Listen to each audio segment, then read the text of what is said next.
ሰላም ጤና ይስጥልን ክቡራትና ክቡራን አድማጭ ተመልካቾቻችን ከኢትዮ ኒውስ 24 የረፋድ ዜና ሰዓታችንን ጠብቀን ተገኝተናል። በቆይታችን አጫጭር ዝርዝርና ሆናዊ ዜናዎችን ተሰማላችሁ። በቅድሚያ ማቤት ዜና ርዕሰ ጉዳዮችን እናስደምጣችሁ። በአማራ ክልል በሁለት ግንባሮች በተደረገ ከባድ ውጊያ ብልጽግና ወታደሮች ላይ ሰብአዊና ቁሳዊ ኪሳራ መድረሱ ተሰማ። በሌላ በኩል የሰራዊቱ አባላት መሪያቸውን ሸኝተው ወደ ፋኖ መቀላቀላቸው በሰራዊቱ ካምፕ ድንጋጤን ፈጥሯል ተብሏል። ከግንባር መረጃውን በዝርዝር እናስደምጣችኋለን። በአንድ ወታደራዊ ካምፕ ውስጥ ከባድ ሽምቅ ሰርጎ ገብ ጥቃት ተፈጸመ። በጥቃቱ በርካታ ጦር ሰራዊት አባላቶች ህይወታቸው አልፏል። ሌላኛው ከግንባር የምናስደምጣችሁ የሰዓቱ መረጃ ነው። በአርሲ አሰኮ ወረዳ በደረሰው ጥቃት የ53 ሰዎች ህይወት ማለፉና ከ1800 በላይ ዜጎች መፈናቀላቸው እንዲሁም ጥቃቱ አሁንም አሳሳቢ ሆኖ መቀጠሉ ተገለጸ። ይህ በእንዲህ እንዳለ የኢትዮጵያ የፍትህና ደህንነት ጉዳይ አደጋ ላይ መውደቁ ሲገለጽ የፍርድ ቤት ዳኛዋ ለውሳኔ በተቀመጡበት ጥቃት ተፈጽሞባቸዋል። መረጃዎቹን በዝርዝር አዘጋጅተናቸዋል። የዓለም የፕሬስ ነጻነት ታይቶ በማይታወቅ ሁናቴ አሽቆልቁሏል ተባለ። አድማጭ ተመልካቾቻችን እነዚህንና ሌሎች ተጨማሪ መረጃዎችንም እያደመጣችሁ ምርጫችሁን እኛን አድርጋችሁ አብራችሁን ቆዩ። ስትቆዩ የዩቲዩብ ቻናላችን ሰብስክራይብ፣ ቪዲዮ ላይክ እና ሼር ማድረጋችሁን እንዳዘነጉ ልናሳስባችሁ ወደድን። ወደ ዝርዝር ዘገባዎቹ አለፍን።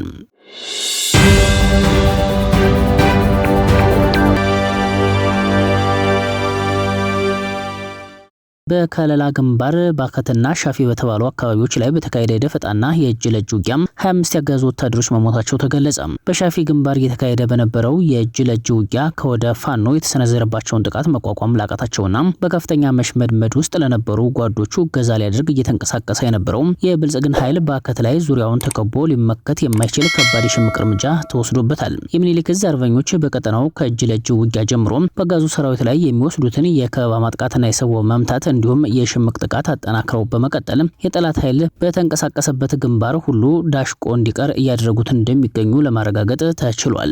በሌላ ዜና በሐይቅ ከተማ በደረሰ የከባድ መሳሪያ ጥቃት የአንዲት እናት ህይወት ማለፉ ተሰማ። ግንቦት 27 2018 ዓ.ም ረፋድ 2:30 ላይ በሐይቅ ከተማ በደረሰ የከባድ መሳሪያ ጥቃት የአንዲት እናት ህይወት ማለፉ ተረጋግጧል።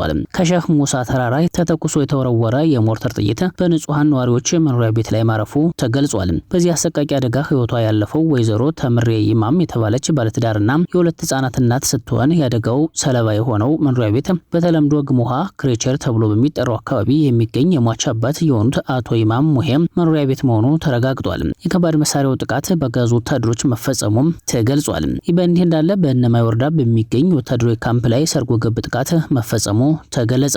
በጎጃም በእነማይ ወረዳ ማህበረ ብርሃን ቀበሌ የትኑራ ጎጥ በተባለው ስፍራ በሚገኝ የወታደራዊ ካምፕ ላይ የ64ኛ ክፍለ ጦር ቃኝና መሐንዲስ አባላት ግንቦት 27 ቀን 2018 ዓ.ም ድንገተኛ የሰርጎ ገብ ጥቃት መፈጸማቸውን የደረሰን መረጃ አመላክቷል። በእጅ ለእጅና በተኩስ ልውውጥ የታገዘው ይህ ጥቃት በካምፕ ውስጥ በነበሩ የሰራዊቱ አባላት ላይ ጉዳት ማድረሱም ተነግሯል። ከተመቱት መካከል በአካባቢው ማህበረሰብ ላይ ስቃይ ያደርሳል ይባል የነበረው እያሱ አበበ የተባለ ምንሻ ይገኝበታል። በተጨማሪም ስማቸው ለጊዜው ያልታወቁ የሰራዊቱ አባላት መሞታቸውና መቁሰላቸው ተረጋግጧል። ይህን ጥቃት ተከትሎ በአካባቢው ላይ ከፍተኛ ውጥረት የነገሰ ሲሆን በስፍራው የነበሩ የሰራዊቱ አባላት በአካባቢው ነዋሪዎች ላይ ከባድ ድብደባ፣ ህገወጥ ፍተሻና የንብረት ዘረፋ መፈጸማቸውን የአካባቢው መረጃ ምንጮች ጠቅሰዋል። በሌላኛው ግንባር መረጃችን ጋሸና ከተማ ላይ የአጋዙ ሰራዊት በሚኒሊክ ዕዝ ከባድ ምትን አስተናግዷል።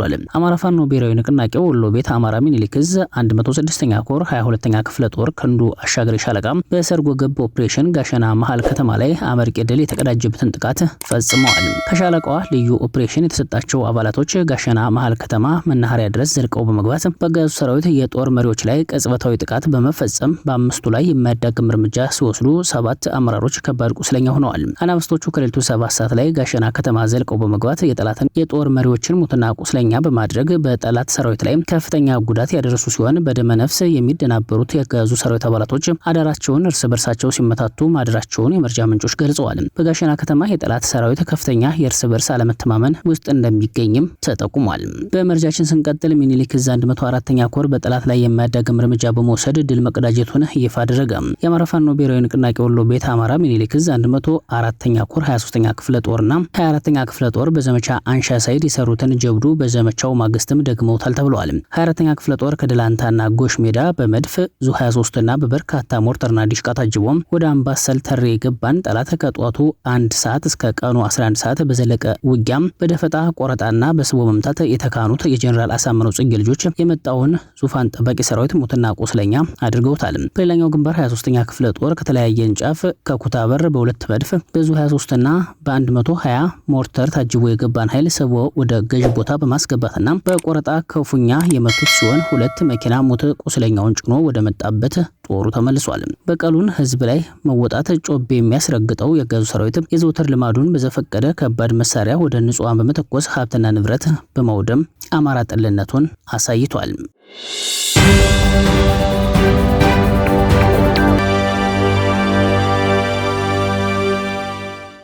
አድማጮቻችን በመረጃችን ቀጥለናል። በተደረገ የደፈጣ ውጊያ ራሱን ጥምር ጦር ነኝ ብሎ የሚጠራው ወንበር ጠባቂ ኃይል እንደ ቅጠል ሲረግፍ የራሳቸውን ከፍተኛ አመራር የሸኙ የመከላከያ ኮማንዶ አባላት የሸዋ ጠቅላይ ግዛት አሳምነው እዝን በይፋ ተቀላቀሉ። የአማራ ፋኖ ብሔራዊ ንቅናቄ ሸዋ ጠቅላይ ግዛት አሳምነው እዝ መሐመድ ቢሆነኝ ኮር ያስቻለው ደስ የክፍለ ጦር 3ኛ ሻለቃ ቃኞች ከመንዝ ሞላሌ ወደ መሃል ሜዳ ሲንቀሳቀስ በነበረ የ104ኛ ኮማንዶ ክፍለ ጦር ላይ ልዩ ስሙ መለያ በተባለ ቦታ ፋኖቹ ደፈጣ በመጣል የጠላት ኃይል ላይ ከፍተኛ ሰብአዊና ቁሳዊ ኪሳራ አድርሰውበታል። የሸዋ መሬት ረመጥ የሆነበት ራሱን ጥምር ጦር ነኝ ብሎ የሚጠራው የጠላት ኃይል መለያ ላይ በደረሰበት ከፍተኛ የደፈጣ ጥቃት ሞትና ቁስለኛውን ሳያነሳ ወደ መሃል ሜዳ ከተማ እንዳያልፍ በመደረጉ ወደ መጣበት ሞላሌ ከተማ ተመልሷል። በሌላ ዜና የኮማንዶ የመከላከያዎቹ አጃቢዎች የሻለቃ አመራሮች የመከላከያውን ከፍተኛ አመራር ባለ ቀይ ቦኔቱን የመቶ አለቃ ማዕረግ ያለውን አዛዥ እስከ ወዲያኛው አሰናብተው የአማራ ፋኖ ብሔራዊ ንቅናቄ ሸዋ ጠቅላይ ግዛት አሳምነው እዝ አጼ ዘርዓ ያዕቆብ አንደኛ ኮር ብሩኬ ደምሴ ክፍለ ጦርን በይፋ ተቀላቅለዋል። በወረኢሉ ወረዳ መሽጎ የነበረው የአገዛዙ የ84ኛ ክፍለ ጦር 4ኛ ሻለቃ አመራሮችና በፋኖ በኩል የብሩኬ ደምሴ ክፍለ ጦር የሻለቃ አመራሮች ሚስጥራዊ ግንኙነት ሲያደርጉ ቆይተው በስተመጨረሻ የአገዛዙ ኃይሎች በራሳቸው አመራር ላይ ኦፕሬሽን ሰርተው እንዲመጡ ተነጋግረው መግባባት ላይ ከደረሱ በኋላ ምሽት 12 ሰዓት አካባቢ በወረኢሉ ወረዳ 01 ቀበሌ ማርያም ደብረ ንግስት አካባቢ መቶ አለቃ ታደሰ እምቢያለ የተባለውን የራሳቸውን ከፍተኛ የጦር መሪ በመሸኘት በእጁ ላይ ያለውን መገናኛና ሙሉ ትጥቁን ይዘው እንዲሁም የራሳቸውን በእጃቸው ያለውን ሙሉ ትጥቅ ከነመሳሪያቸው ይዘው ወደ ብሩኬ ደምሴ ክፍለ ጦር በክብር ተቀላቅለዋል ተብለዋል። ከተቀላቀሉት መካከልም የሻለቃ ዘመቻ መሪ፣ የሻለቃ ሎጂስቲክስ ኃላፊ፣ የሻለቃ ኦርዲናንስ ኃላፊ፣ የሻለቃ አልባሳት ኃላፊ የነበሩት አመራሮች እንደሚገኙበት ተጠቁሟል። በአካባቢው የሚንቀሳቀሰው የብሩኬ ደምሴ ክፍለ ጦር የፋኖ የሻለቃ አመራሮች አገዛዙን ከርተው የመጡትን የመከላከያ ኮማንዶ አባላትን በክብር አቀባበል አድርገውላቸዋል። በዚህም በአገዛዙ ካምፕ ውስጥ ከፍተኛ ፍራቻ እና የእርስ በርስ መጠራጠር ስለመፈጠሩ ተገልጿል። በአርሲ አሶኮ ወረዳ በደረሰው ጥቃት የ53 ሰዎች ህይወት ማለፉና ከ1800 በላይ ዜጎች መፈናቀላቸው እንዲሁም ጥቃቱ አሁንም አሳሳቢ ሆኖ መቀጠሉ ተገለጸ። በአርሲ ዞን አሶኮ ወረዳ ከሰሞኑ በደረሰው ከባድ ጥቃት የ53 ሰዎች ህይወት ማለፉ የተረጋገጠ ሲሆን በመቶዎች የሚቆጠሩ ደግሞ መፈናቀላቸውን ከአካባቢው ነዋሪዎች ለመርዳት ተችሏል።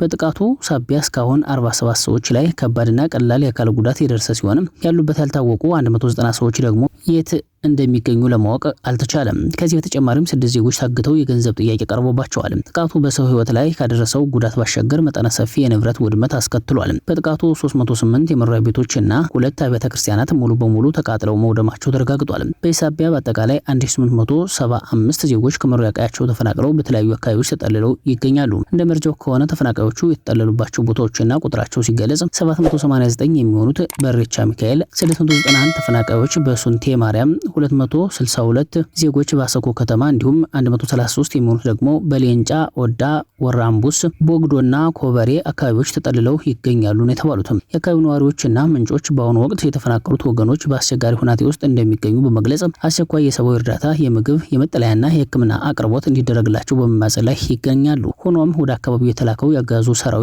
እነዚህ ንጹሃኖች እርዳታ እንዳይደርሳቸው ክልከላ እያደረገ ነው መባሉ ደግሞ ሌላኛው አሳሳቢ ጉዳይ ሆኖ ቀጥሏል።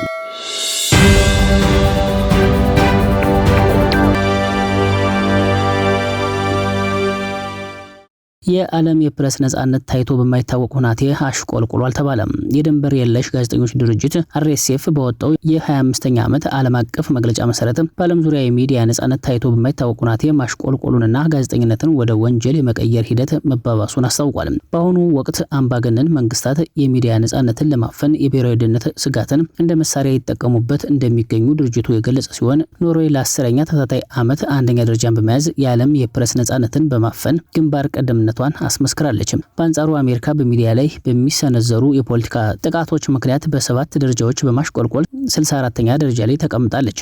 በዚሁ ዓለም አቀፍ የደረጃ ሰንጠረዥ መሰረት ኢትዮጵያ ከ180 የዓለም ሀገራት መካከል 148ኛ ደረጃ ላይ ትገኛለች። ለዚህም በሀገሪቱ 4 ጋዜጠኞች ከጸረ ሽብርተኝነት ህግ ጋር በተያያዘ ክስ ለ3 ዓመታት ታስረው መቆየታቸው በህጋዊ መመዘኛ ዝቅተኛ ውጤት እንድታገኝ ማድረጉ ተገልጿል። ከአፍሪካ ቀንድ ሀገራት መካከል የእርስ በርስ ጦርነት ውስጥ የምትገኘው ሱዳን 161ኛ ደረጃን ስትይዝ ኤርትራ ደግሞ 180ኛ በመሆን በዓለም የመጨረሻው ደረጃ ላይ ተቀምጣለች።